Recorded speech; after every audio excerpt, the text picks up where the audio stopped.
حلمي وطيب الفال وابني هاجس،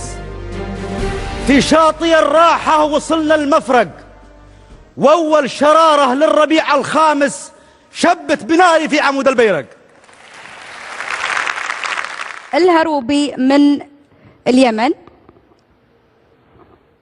الأستاذ حمد والدكتور غسان أجازوه من أبيات المقدمة، ووصف أبو خالد بأنه مغرور وأبياته فيها كبرياء شاعر فطن.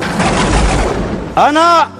يماني وافتخر باسمي وأصلي والنسب، من حاضرة سام العريقة موطن العرب الأصيل، حضرت شاعر مبتغاها الفوز وإحراز اللقب، وهاجسي لا هبة رياحة تجيب المستحيل، والشعر عندي فطري التكوين ما هو مكتسب، فطرة خلقها الله فينا جيل يلحق بعد جيل، لا حد من الفضة صنع شعره صنعته من ذهب، ولا حضر شعري يكفي من معانيها القليل،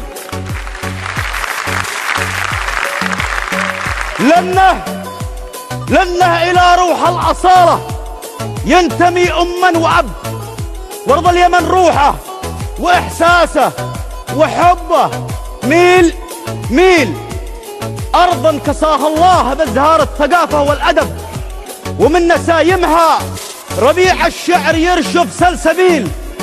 تروي تفاصيل الطبيعة للنواظر عن كثب،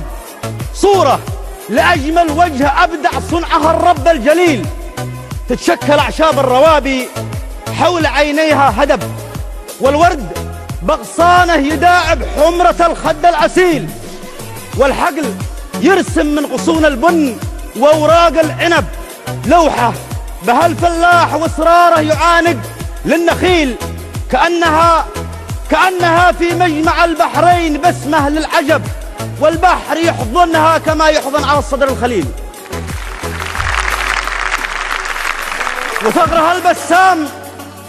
وثغرها البسام يتناقم ببسمات الطرب، والبحر يضحك لابتسامه في قدومه والرحيل، إذا ابتسم للبحر الأحمر عاتب بحر العرب، وإن مالت النظرة الواحد بعدها الثاني يميل.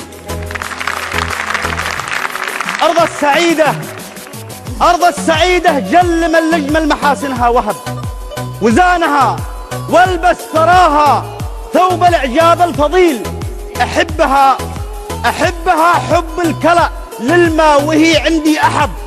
من الولد والمال والدنيا وما فيها جميل، أقسم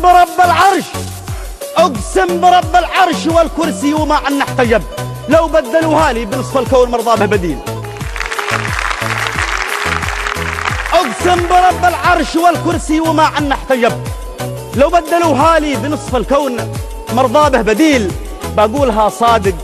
ومثلي لا تحدث ما كذب، والله على ما قلت بالشاهد وحسبي والوكيل. سلامتكم.